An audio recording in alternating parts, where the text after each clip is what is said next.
আজকের গল্প অভিশপ্ত তরোয়াল। কাহিনী পার্থসারথী পরামানিক। গল্প পাঠে এবং সমগ্র পরিচালনায় শুভাশিস। তলোয়ারটা বারবার হাতে নিয়ে নেড়ে চেড়ে দেখতে লাগলেন অজিতবাবু। স্ফটিকের মতো ঝকঝকে ফলা, মনে হয় যেন অনায়াসে এক কোপে আস্ত একটা মহিষের মাথা কুচ করে কেটে ধর থেকে নামিয়ে দিতে পারে। হাতলটা মসৃণ কোনো ধাতু দিয়ে মোড়া, আর স্থানে স্থানে নানা রঙের চকচকে ছোট ছোট পাথর বসানো এবং ইসলামী যুগের কারুকার্য করা। ভাবটাও অত্যন্ত মনোমুগ্ধকর। প্রচুর রত্ন বসানো, একই রকম কারুকাজ করা। তলোয়ারটা দেখে চোখ চিকচিক করে ওঠে অজিতবাবু। কোথা থেকে কিনলে এটা? এ তো দুষ্প্রাপ্য জিনিস মশাই। দিল্লি থেকে। তবে দুষ্প্রাপ্য কিনা তা আমি ঠিক বলতে পারবো না, তাই তো আপনাকে দিল, দেখালো। আমায় বলে কিনা এটা নাকি মুঘল আমলের তরোয়াল। চায়ের কাপটা নামিয়ে রেখে প্রশান্ত বাবু বললেন, দেখে তো মনে হচ্ছে এই ধরনের কারুকাজ দেখছি মুঘল যুগের বলেই ঠাউর হচ্ছে। তবে ফলাটা দেখে আমার তো সন্দেহ হয়। এত বছর আগে এমন দাগহীন মূর্তিহীন ঝকঝকে আছে, যেন এখনো নিত্য ব্যবহৃত হয় এই তরোয়াল। ও হয়তো বেচার জন্য ওরাই পালিশ টালিশ করে রেখেছে। হবে হয়তো। তা আপনি কোথায় পেলেন এটা? গত সপ্তাহে দিল্লি গিয়েছিল, ওখানে একটা অনামি অ্যান্টিক শপ থেকে। বলে কিনা এটা নাকি ঔরঙ্গজেবের তরোয়াল, সম্রাট ঔরঙ্গজেব।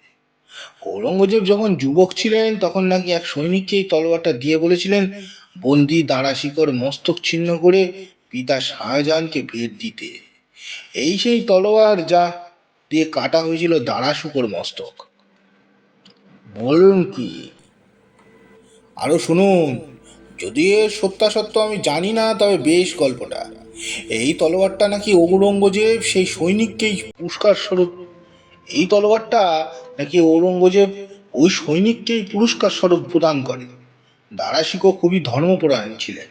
হিন্দু ধর্ম মুসলিম ধর্মের মধ্যে একটা সেতু নির্মাণের চেষ্টা করছিলেন তিনি। তিনি নাকি গীতা উপনিষদ ফার্সি ভাষায় অনুকরণও শুরু করেছিলেন। এখানেও একজন ধর্মপ্রাণ মুসলমানের রক্ত পান করে তরোয়ালটা নাকি অভিশপ্ত হয়ে পড়ে। ওই সৈনিকটাও কেমন উন্মাদ হয়ে পড়ে যায়। এখানেও ধর্মপ্রাণ মানুষের রক্ত পান করে তরোয়ালটা নাকি অভিশপ্ত হয়ে পড়ে, আর সেই সৈনিকটাও নাকি উন্মাদ হয়ে যায়। পরে তিনি তার এক আত্মীয়কে তলোয়ারটা দিয়ে দেয়। এরপর শোনা যায় তারপরে কোনো একটা অজানা কারণে ওই ব্যক্তি তলোয়ারটা দিয়ে তাদের বাড়ির সকলকে হত্যা করে নিজেও আত্মহত্যা করে। তারপর থেকে আর ওই তরোয়ালের দিকে কোনো খোঁজ নেয় না। গত মাসে এক মুসলিম ছোকরা দাবি করে তার বাড়িতে একটি টিনের বাসকে বহু বছর ধরে এক পুরনো জিনিসের সাথে এটি পড়েছিল। তাদের বংশের কেউ ওই সৈনিক বা রাজ পরিবারের সাথে যুক্ত কিনা, কিভাবে তাদের কাছে এই তলোয়ারটা পৌঁছালো তার কোনো সদুত্তর সে দিতে পারেনি। তবে তলোয়ারের সাথে উর্দুতে লেখা একটা পুরনো চিঠি পাওয়া গেছে, যাতে বোঝা যায় এটার অভিশপ্ত তলোয়ার। ভয়ে কেউ ওটা ছুতো না। ছেলেটি অবশ্য এ তো জানতো না, তবে তার অর্থের প্রয়োজন। দাদু হাসপাতালে ভর্তি, তাই অ্যান্টিক শপে গিয়ে তলোয়ারটা বিক্রি করে দেয়। কিন্তু এইসব কারণে তলোয়ারটা কিনতে কেউই চাইছিল না। অনেকে আবার এসব গাল গল্প বিশ্বাস করতেও চায়নি। এই সময় আমি পৌঁছাই। তুমি জানো তো, ইতিহাস নিয়ে আমার কোনো মাথা ব্যথা নেই। আমার যথেষ্ট টাকা আছে এবং এইসব আমি কিনি ঘরে সাজানোর জন্য। আপনাদের দেখাই, তাতেই আমার আনন্দ। আর এই তলোয়ারটা আমার বেশ লেগেছে। দেখুন বার করে, দেখুন বার করে হাতলটা একবার দেখুন। না না, তাহলে কাজটা মোটেও ঠিক করোনি। এই এত বড় বাড়িতে একা থাকি, ছেলে মেয়ে বিদেশে থাকে, এই জনা কয়েক চাকর বাকর নিয়ে আছি। দিন দিন যা চোর ডাকাতের উপদ্রব বেড়েছে, তাতে আমার শখের অ্যান্টিক পিসগুলো আর কতদিন বাঁচিয়ে রাখতে পারবো বলা যায় না। তাই এরকম একটা অস্ত্র হাতের কাছে থাকাটা মন্দ কি?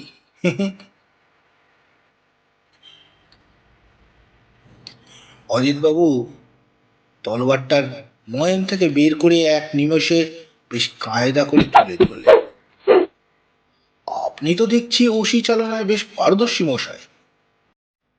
অজিতবাবু কোনো উত্তর না দিয়ে মন্ত্রমুগ্ধের মতো চেয়ার ছেড়ে উঠে কয়েকবার শূন্যে তলোয়ারটা ঘুরিয়ে এগিয়ে যেতে লাগলেন প্রশান্ত বাবুর দিকে। প্রশান্ত বাবু কিছু বুঝে ওঠার আগেই তলোয়ারটা উঁচু করে এক কোপ বসাতে গেলেন প্রশান্ত বাবুর ঘাড়ে। প্রশান্ত বাবু প্রাণ বাঁচাতে চেয়ার থেকে লাফিয়ে পড়লেন। অজিতবাবু সাথে সাথে হো হো করে হেসে উঠলেন। কোনো এক উজবুক আপনাকে বুঝিয়ে দিল আর আপনি সেটা বিশ্বাস করে নিলেন। ধন্য মশাই আপনি। এই তলোয়ারটা খুব সুন্দর এবং মনোহারী, খুব সম্ভবত মুঘল আমলে, কিন্তু তা বলে এই তলোয়ার দিয়ে শাহজাদা দাঁড়ার মস্তক কাটা হয়েছিল মানতে পারল না। আর চলি, সাবধানে থাকবেন, এসব নিয়ে একদম বেশি ভাববেন না। দিন কয়েক পর রাতে হঠাৎ ঘুমটা ভেঙে গেল প্রশান্ত বাবুর। কানে এলো একসাথে অনেকজনের ফুপিয়ে ফুপিয়ে কান্নার আওয়াজ। তিনি বিছানায় উঠে বসলেন। না, স্বপ্ন নয়, তখনও কানে আসছে চাপা কান্নার আওয়াজ। কান্নাটা ঘর থেকেই আসছে, কিন্তু খুব ক্ষীণভাবে। প্রশান্তবাবু কিছু খোঁজ পেলেন না। তিনি আবার শুয়ে পড়লেন। দুদিন এইরকম পর পর ঘটল। প্রশান্তবাবু ভাবলেন কেউ নিশ্চয়ই তাকে ভয় দেখানোর চেষ্টা করছে। তাই তিনি তলোয়ারটা শোকেস থেকে বের করে হাতের কাছে টেবিলের উপর রাখলেন। রাত তখন 12টা হবে, অমাবস্যার রাত। বাইরে ঘুটঘুটে অন্ধকার। হঠাৎ প্রশান্তবাবুর কানে এলো, হ্যাঁ, একই রকম কান্নার শব্দ। তিনি বিছানা থেকে তখনও কানে আসছে। তিনি বিছানায় উঠে বসলেন। তখনও কানে আসছে সেই চাপা কান্নার আওয়াজ।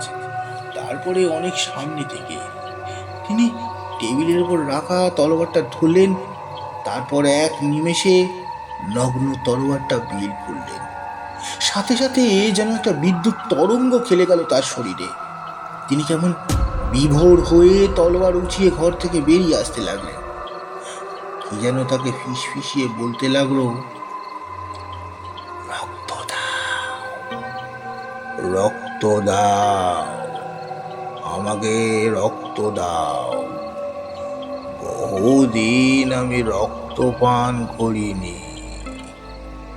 প্রশান্তবাবু একই রকম ভাবে চলতে লাগলেন। বাইরে বেরিয়ে দেখলেন পোষা কুকুরটা সিঁড়ির এক কোণে শুয়ে রয়েছে। প্রশান্তবাবু তার কাছে যেতেই সে কুই কুই করতে লাগলো।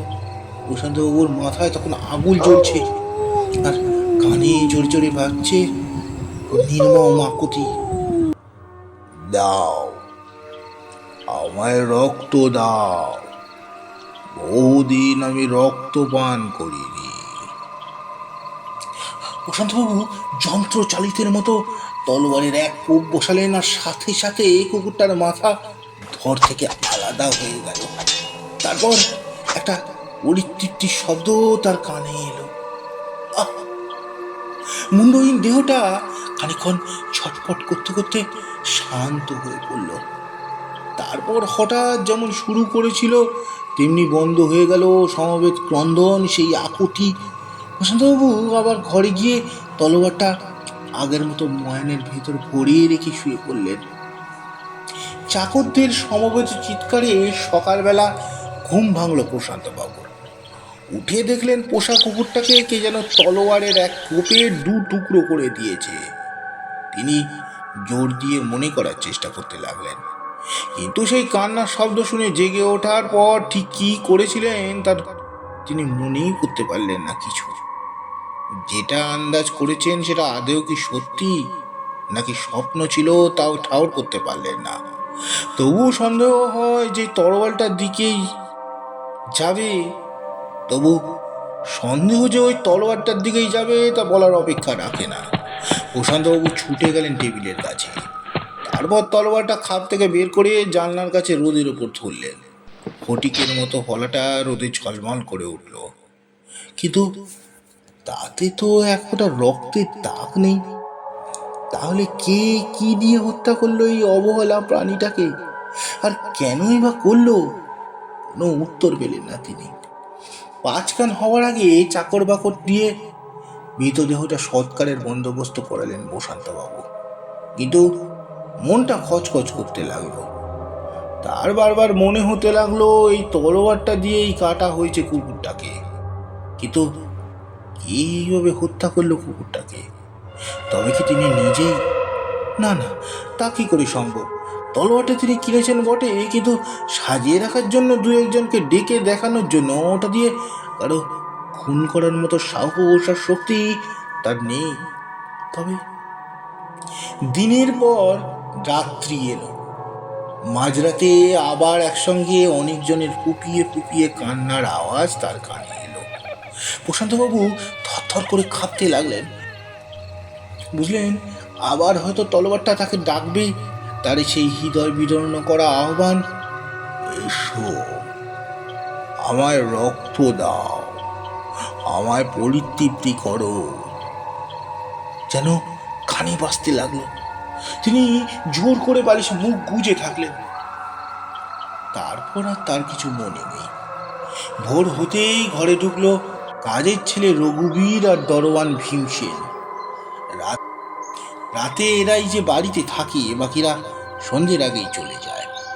এরপর তারা যা শোনালো তা তো মাথা ঘুরে যাওয়ার কথা। প্রশান্তবাবু মাঝরাতে তলোয়ারটা নিয়ে সিঁড়ি বেয়ে নিচে নামেন। ভীমসেন একটু বাথরুমে গেছিল। এই ফাঁকে তিনি বাইরের গেট খুলে বেরিয়ে যেতে থাকেন। ভীমসেন প্রশান্তবাবুকে পিছু দিকে হাঁক দেন, কিন্তু তিনি উন্মত্তের মতো তলোয়ারটা হাতে নিয়ে বেরিয়ে পড়েন। তারপর রাস্তায় ওপর ইতস্তত ঘোরাঘুরি করতে করতে হঠাৎ ঘুমন্ত অন্ধ ভিখারিটার সামনে গিয়ে দাঁড়ান আর নিমেষে এক গলায় কোপ বসান। সাথে সাথে তার মুন্ডু ধর থেকে আলাদা হয়ে যায়। মুন্ডহীন রক্তাক্ত দেহটা খানিকক্ষণ ছটফট করতে করতে নিস্তেজ হয়ে পড়ে। তারপর তিনি আবার বাড়ি ফিরে এসে তলোয়ারটা যথাস্থানে রেখে শুয়ে পড়েন। রাতে ভয়ে আর প্রশান্তবাবুর কাছে আসার মতো সাহস জুটতে পারেনি ভীমসেন, কিন্তু সেই সব কথা রঘুবীরকে জানায়। তারপর তাদের মিলে সেসব কথা রঘুবীরকে জানায়। তারপর তখন দুজনে মিলে তার ঘরে এসেছে। প্রশান্তবাবু রাস্তার দিকে জানলাটা ফাঁক করে দেখলেন রাস্তার ওপাশে ল্যাম্পপোস্টের নিচে তখনও দুটো লোকের দেহ পড়ে রয়েছে। প্রশান্তবাবু রাস্তার নিচে জানলার ফাঁক দিয়ে দেখলেন রাস্তার ওপাশে ল্যাম্পপোস্টের নিচে তখনও একটা লোকের দু টুকরো দেহ পড়ে রয়েছে। তিনি সাথে সাথে লকারের চাবিটা ভীমসেনের হাতে দিয়ে ভয়ার্ত কণ্ঠে বললেন, যত যত টাকা লাগে, কিন্তু আমাকে এই যাত্রা তোমরা বাঁচাও, লাশটার কিছু একটা ব্যবস্থা করো। কিন্তু লাভের লাভ কিছু হলো না। একটা পুলিশের গাড়ি তখনই এসে থামলো লাশটার সামনে। যেহেতু ওখানে প্রশান্তবাবুর গাড়িটাই সামনে, যেহেতু বিশেষ কোনো বাড়ি নেই, তাই অবধারিতভাবে প্রথম টোকাটা তার বাড়িতেই পড়ল। প্রশান্তবাবু হাত জোর করে বললেন, প্লিজ পুলিশে কিছু বলো না, তোমাদের টাকার অভাব হবে না। হায় ভগবান, কি কুক্ষণেই অভিশপ্ত তরোয়ালটা কিনেছিলাম। ও তাই হলো। রঘুবীর আর ভীমসেন পুলিশকে কিছু জানালে না। তবে কথায় আছে পুলিশের চোখ। সাব ইন্সপেক্টর হীরালাল বাবু আর কনস্টেবল সব ঘরগুলো ঘুরে দেখতে দেখতে প্রশান্তবাবুর শোবার ঘরে এলেন। সেখানে তখনও টেবিলের ওপর রাখা খাপ শুদ্ধ তলোয়ারটা নামানো। হীরালাল বাবু চোখ ঝলমল করে উঠল, যেন ওই জিনিসটাই তিনি খুঁজছিলেন। তিনি পকেট থেকে রুমালটা বের করে টেবিল থেকে তুলে ময়ান থেকে ঝকঝকে তরোয়ালটা বের করে প্রশান্তবাবুর সম্মুখে তুলে ধরে বললেন, এটা আপনার? প্রশান্তবাবু থতমত খেয়ে বললেন, হ্যাঁ, অ্যান্টিক পিস, দিল্লি থেকে এনেছি, কাগজ আছে। আচ্ছা, কিন্তু এই জিনিস বাড়ি সাজাবার জিনিস নয় প্রশান্তবাবু। প্রশান্তবাবু কিছু একটা বলতে যাচ্ছিলেন, কিন্তু তাকে কোনো সুযোগ না দিয়ে হীরালাল বাবু বললেন, বডিটা কি দেখেছে? প্রাথমিক অনুমান গলাটা কিন্তু এরকম কোনো অস্ত্র দিয়েই এক কোপে কাটা হয়েছে, তাই আপনিও সন্দেহের বাইরে না। দেখুন, আপনি কিন্তু মিথ্যে দোষারোপ করছেন। অযথা একটা ভিখিরিকে মেরে আমার কি লাভ? আর আমি কি খুন করলে ওই খুনের অস্ত্র এভাবে টেবিলের সামনে সাজিয়ে রাখতাম? না না না, আমি এইভাবে বসে থাকতাম? আমার বাড়ির সামনে খুন হলে সবার আগে আমাকেই সন্দেহ করবে, এটা না বোঝার মতো বাচ্চা আমি নিশ্চয়ই নই। গুড পয়েন্ট, শুধু লাভ হবে না মিস্টার চৌধুরী, উনিকে আমি খুঁজে বার করবই। বাই দ্য ওয়ে, আপনি ডকুমেন্টগুলো দিন, আর এটার ফরেন্সিক টেস্টের জন্য নিয়ে চললাম। জানি আপনার টাকা আছে, উপরমহল পর্যন্ত পরিচয়ও আছে, কিন্তু যে খুন হয়েছে তার টাকা পরিজন কিছুই নেই। আপনাকে একটা কথা দিয়ে যাচ্ছি, খুনিকে আমি ঠিক খুঁজে বার করবই, প্রমিস। আর হ্যাঁ, তদন্ত শেষ না হওয়া পর্যন্ত কোথাও যাবেন না। বলে হিরালালবাবু চলে গেলেন। দিন কয়েক পরে বাগানের পাশে বসে চা খাচ্ছিলেন প্রশান্তবাবু আর অজিতবাবু। যাই বলুন, ওই তলোয়ারটা কিন্তু অভিশপ্ত, আর কদিন তলোয়ারটা নেই আমার ঘুমে কোনো ব্যাঘাত। যাই হোক, যাই বলুন, তলোয়ারটা তো অভিশপ্ত। এই কদিন তলোয়ার নেই আমার ঘুমে তেমন কোনো ব্যাঘাত ঘটেনি, আর কারো রক্তপাতও ঘটেনি। আমি আগেও বলেছি, এখনো বলছি, এসব আপনার মনের ভুল। একটা প্রাণহীন জড় পদার্থ কিভাবে নিজে কাউকে দিয়ে কিছু করাতে পারে, এসব অসম্ভব। প্রশান্তবাবু, মনকে শক্ত করুন। আপনি যাই বলুন, কিন্তু আমি তলোয়ারটা ফেরত চাই না, এই বেশ আছি। তবে ওই দিকটা একটু দেখবে, এই আপনার এই তবে ওই দিকটা একটু দেখবেন। এই যাত্রা আপনারা আমাকে বাঁচান। দেখুন কমিশনার সাহেব, আমার বাল্যবন্ধু ঠিকই, কিন্তু তিনি অন্যায় কিছু করবেন না। তবুও আমি আপনার কথা কিছুটা বলেছি। এইসব ভৌতিক ব্যাপার তেনারা বিশ্বাস করবেন না, তাই আমি একটু অন্যভাবে জানিয়েছি। চিন্তা করবেন না, একটা ভিখিরিকে নিয়ে আশা করি বেশি জল ঘোলা হবে না। এমন সময় একজন কনস্টেবলকে নিয়ে সাব ইন্সপেক্টর হীরালাল বাবুর প্রবেশ। Good morning. তারপর অজিতবাবুকে দেখে বললেন, ও, আপনিও এখানে, হোয়াট আ প্লেজেন্ট সারপ্রাইজ। তা ভালো আছেন তো? হ্যাঁ, ভালো আছি। বসুন। প্রশান্তবাবু কেমন যেন চুপসে গেলেন। কি মিস্টার চৌধুরী, চা বলবেন না? সরি।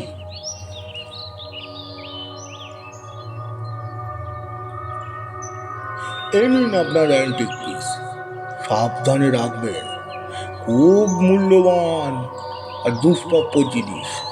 তবে রক্তের কোনো ট্রেস পাওয়া যায়নি, একেবারে নিট অ্যান্ড ক্লিন যাকে বলে। বলতে বলতে ইশারায় কনস্টেবলটিকে ডেকে পাঠালেন এবং টেবিলে নামিয়ে রাখলেন ময়ান শুদ্ধ তরোয়ালটা। তবে আপনাকে এখনো সন্দেহের তালিকার বাইরে রাখা যাচ্ছে না, সরি স্যার।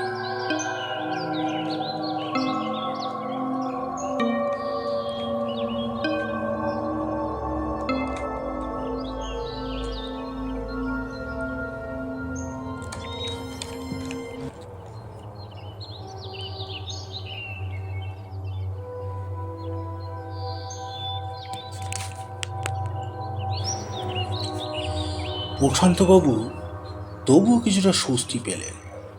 হীরালালবাবু চা শেষ করে বিদায় নিলেন।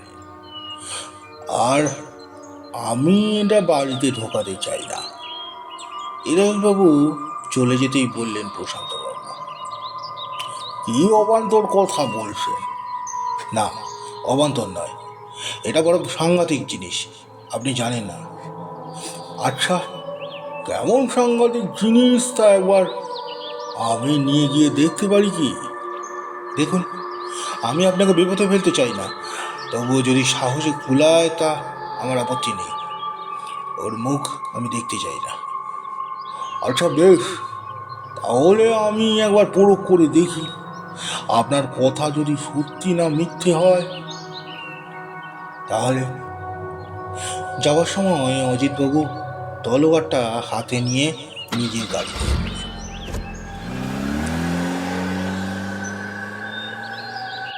দিন কয়েক কোনো খারাপ খবর এলো না। ওই অন্ধ ভিখিরিটির খুনিও ধরা পড়ল না। একটা পাগল গোছের লোক, সাজানো কি সত্যি প্রশান্তবাবু জানেন না, তবে তিনি নিশ্চিত হলেন। রঘুবীর আর ভীমসেনকে টাকা কড়ি দিয়ে বাড়ি চলে যেতে বললেন। তারা মনের আনন্দে প্রশান্তবাবুর বাড়ি ছেড়ে চলে গেল। হঠাৎ ওই 12:15টার দিকে সাব ইন্সপেক্টর হীরালাল বাবুর একটা ফোন এলো। নমস্কার। নমস্কার, নিশ্চয়ই খবর শুনেছেন, খুনি ধরা পড়েছে। এবার আপনারা ফ্রি। তবে আমি স্যাটিসফাইড নই। আমার সন্দেহ যার প্রতি, তিনি সব দিক থেকেই চুনোপুটি নন, একবারে রাহুল পোয়াল। অফিসিয়ালি হয়তো কেসটা খুব তাড়াতাড়ি ক্লোজ হয়ে যাবে, কিন্তু এত সহজে কেসটা ক্লোজ করছি না। অপরাধীকে উচিত শিক্ষা না দিয়ে আমি ক্ষান্ত হচ্ছি না। যাই হোক, আপনার জন্য একটা খবর আছে। আমার জন্য? কি খবর? খবরটা আপনাকে নিজেকেই সংগ্রহ করতে হবে। আমি শুধু ঠিকানাটা জানিয়ে দিচ্ছি।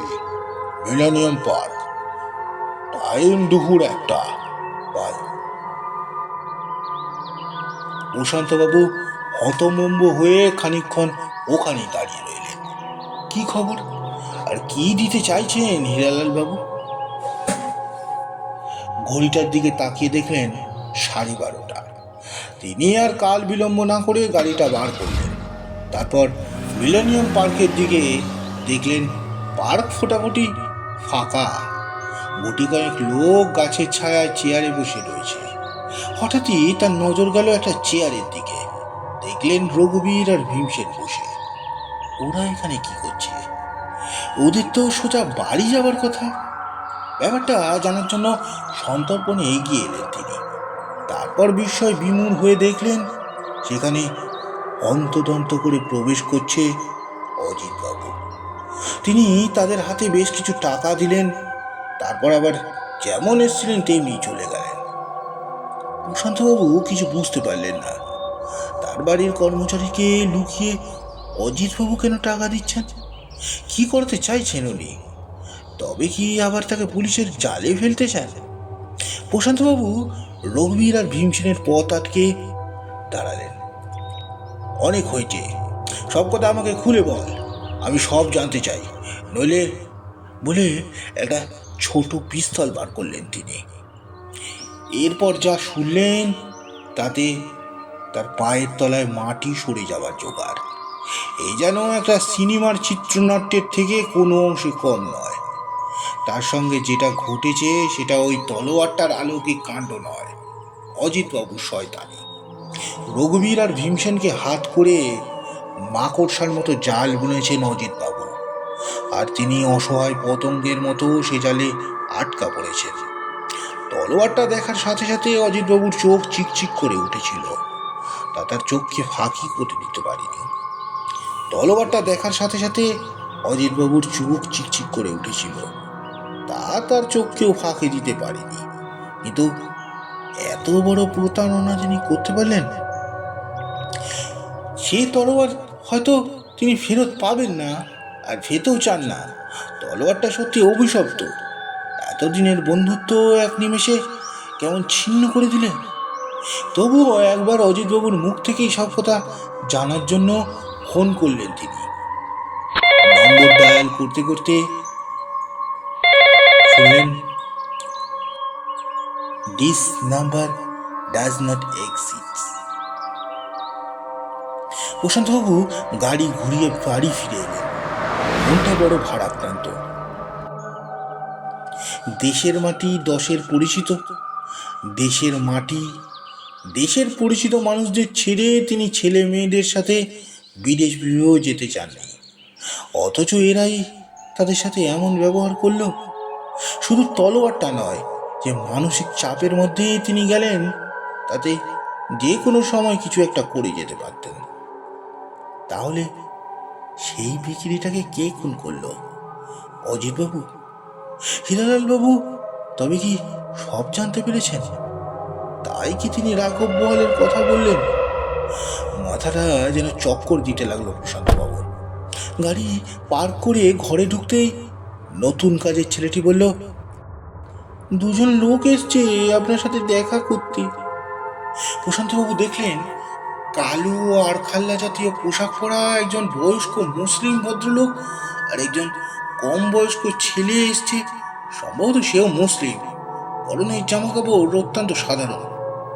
হ্যাঁ বলুন, আপনি কি বলবেন? আপনি আমাদের চিনবেন না, আমরা দিল্লি থেকে এসেছি। সেই তলোয়ারটা কোথায়? ভাঙা ভাঙা বাংলায় বললেন ভদ্রলোক। কোন তলোয়ার? কেন? কোন তলোয়ার? কেন বুঝেও না বোঝার ভান করছেন? ওটা সাংঘাতিক জিনিস আছে, দয়া করে ওটা আমায় ফেরত দিন। দেখুন, আপনাদের জারি জুড়ি আমার সব ধরা পড়ে গেছে। অজিতবাবু আমায় ধোকা দিয়ে তলবারটা নিয়ে গেছে, হয়তো এতদিনে বেঁচেও ফেলেছে। আমি সব জেনে গেছি, এখন আর ওইসব করে লাভ কি? অজিতবাবু? তিনি আবার কে? আজকে তলবারটা আমায় পেতেই হবে, নইলে অনর্থ হবে। কেন নাটক করছে? নাটক নয়, সত্যি ঘটনা। জানেন বোধ হয় এই তলোয়ারটা ঔরঙ্গজেবের বাদশাহ। এটা সেই অভিশপ্ত তলোয়ার যা দিয়ে কাটা হয়েছিল মহাপ্রাণ দারা শিখর মস্তক। এটা বহু বছর ধরে আমাদের ঘরেই ছিল। আমার আব্বা বলে গেছিলেন এই জিনিস বড় ভয়ঙ্কর জিনিস, কারো হাতে যেন না পড়ে। মিহাকের সময় যখন আকাশে চাঁদ দেখা যায় না, তখনও জেগে ওঠে, রক্ত চায়। সেদিন কেউ এটা হাতে নিলে যে করেই হোক তাকে এটা খুন করাবেই। এই জিনিস ফেলে দেওয়া যায় না, আবার রাখাও কঠিন। তবু সামলে রেখেছিলাম। কিন্তু হঠাৎ আমি অসুস্থ হয়ে পড়ায় চিকিৎসার জন্য আমার পোতা নিজাম ওটা বিক্রি করে বসে। আমি সুস্থ হয়ে সব জানতে পারি, কিন্তু ততক্ষণে অনেক দেরি হয়ে গেছে। আমরা সেই দোকানে যাই, বিল ভাউচারে আপনাদের ঠিকানা আছে। খুঁজতে খুঁজতে এখানে এসে নিরাশ করবেন না, আপনার টাকা ফেরত দিতে পারবো না, কারণ নিজাম যেইটুকু টাকা পেয়েছিল তাতে চিকিৎসার জন্য ব্যয় করে ফেলেছে। আমি জানি না আপনি কি সত্যি বলছেন কিনা, তবে এখন আমার কিছু করার নেই, তলোয়ারটা আমার কাছে নেই। দেরি করবেন না, তবে তার কাছেই চলুন। আজ মিহাকের সময় আবার সে রক্ত চাইবে, আবার কার মৃত্যু নিশ্চিত। গত মাসে অমাবস্যার সময় ওটা আপনাকে দিয়ে কি করিয়েছিল মনে নেই? না, এসব মিথ্যে, আমি কিচ্ছু করিনি। আমি সব জেনেছি। কুকুরটার মৃত্যু কিন্তু আপনার হাতেই হয়েছিল। সেদিন ছিল অমাবস্যা। মনে করার চেষ্টা করুন, ওটা কোনো ছলচাতুরি ছিল না, হওয়া সম্ভবই নয়। চলুন চলুন, আমাকে আপনার বন্ধুর কাছে নিয়ে চলুন। ভদ্রলোকের কথায় একটা আলাদা তীর ছিল, প্রশান্তবাবু তাকে না করতে পারলেন না। গাড়ি বার করে অজিতবাবুর ঘরের দিকে রওনা করলেন। কিন্তু বাড়ি পৌঁছে নিরাশ হয়ে দেখলেন দরজায় তালা দেওয়া, ফোন নম্বর আগে থেকেই বন্ধ। আর কোনো উপায় নেই, জানি না কাল সকালে নতুন সূর্য কি খবর বয়ে আনবে। পরদিন বিকেলে সংবাদপত্রটা উল্টে পাল্টে দেখতে দেখতে হঠাৎ একটা জায়গায় প্রশান্তবাবুর চোখ আটকে গেল। নামকরা ইতিহাসবিদ অজিতেশ সরকারের রহস্য মৃত্যু। তিনি খবরটা ভালো করে পড়তে লাগলেন। কলকাতার একটা নামকরা হোটেলের কামরা থেকে সকালবেলা অজিতবাবুর দ্বিখণ্ডিত মৃতদেহ উদ্ধার হয়। কেউ যেন ধারালো তরোয়ালের এক কোপে তার ধর থেকে মুন্ডু আলাদা করে দিয়েছে, কিন্তু ঘর থেকে কোনো তলোয়ার বা ওই জাতীয় কিছু উদ্ধার করা হয়নি। এমনকি সিসিটিভি ফুটেজ থেকেও কিছু পাওয়া যায়নি। ঘটনার সময় তার রুম থেকে কাউকে ঢুকতে বা বেরোতে দেখা যায়নি। ঘরে তিনি একাই ছিলেন। পুলিশের অনুমান তিনি আত্মহত্যা করেছেন। তবে সেক্ষেত্রে ব্যবহৃত অস্ত্রটি এখানে পড়ে থাকার কথা। রহস্য এখানে। প্রশান্তবাবু পায়ের তলায় মাটিটা কেমন কেঁপে উঠল। তিনি ধপ করে চেয়ারে বসে পড়লেন। তবে কি এই বয়স্ক মুসলিম লোকটি ঠিক কথাই বলেছিলেন? তাহলে ওই অভিশপ্ত তরোয়ালটা গেল কোথায়? তবে কি আবার কারো হাতে, নাকি কেউ এসবের মধ্যে অজিতবাবুকে তার কৃতকর্মের উপযুক্ত শাস্তি দিয়ে গেলে?